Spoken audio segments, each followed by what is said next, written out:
Cette présentation, qui se veut introductive à celles qui suivront cette vidéo, propose un survol rapide de la démarche de l'atelier Habitat et Culture de l'École d'architecture de l'Université Laval, dans un quartier de la banlieue de Dakar. L'atelier a passé 3 semaines à Djamalaye, mais un travail préparatif avait déjà amorcé en début de la session. Tout d'abord, la préparation de la maquette. Un prototype en carton a été réalisé et testé auprès de Québécois d'origine sénégalaise lors d'un jeu de rôle. La question de l'échelle à laquelle se ferait la maquette a également été étudiée à cette étape. Parallèlement, nous avons travaillé sur 3 plans outils dont les thèmes étaient les suivants: la connexion avec la ville, la relation à la décharge et les zones agricoles. Ces thèmes ont surtout été utiles pour se familiariser avec le quartier de Djamalaye, dans lequel nous allions prochainement être plongés. En quelques mots, Djamalaye est un quartier récent situé à la limite de la zone d'étalement urbain de la ville de Dakar au Sénégal.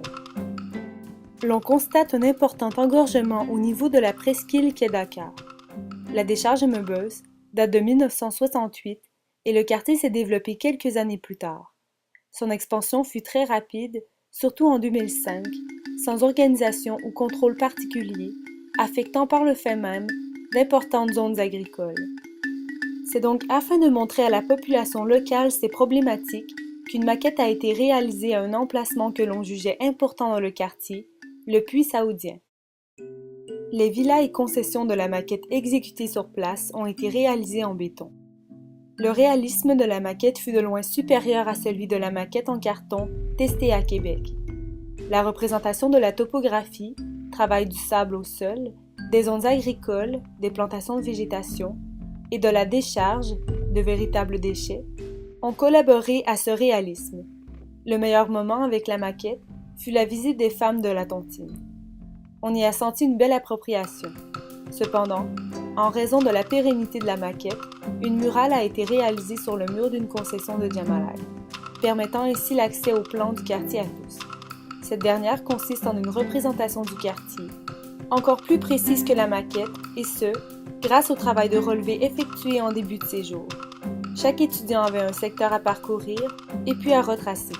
Une activité qui a favorisé une intégration et une communication avec les habitants du quartier. C'est ainsi que se sont déroulées les 2 premières semaines à Dakar en travail de groupe. La dernière semaine nous a permis d'approfondir chacun thème personnel pour un total de 14. Une collecte d'informations a donc été réalisée par le biais de rencontres avec des professionnels ou des habitants, parfois à Dakar, parfois dans le quartier et ses environs, ou même à la décharge. Les vidéos qui suivront présenteront ces 14 projets effectués par les étudiants du groupe Habitat et Culture de l'automne 2012.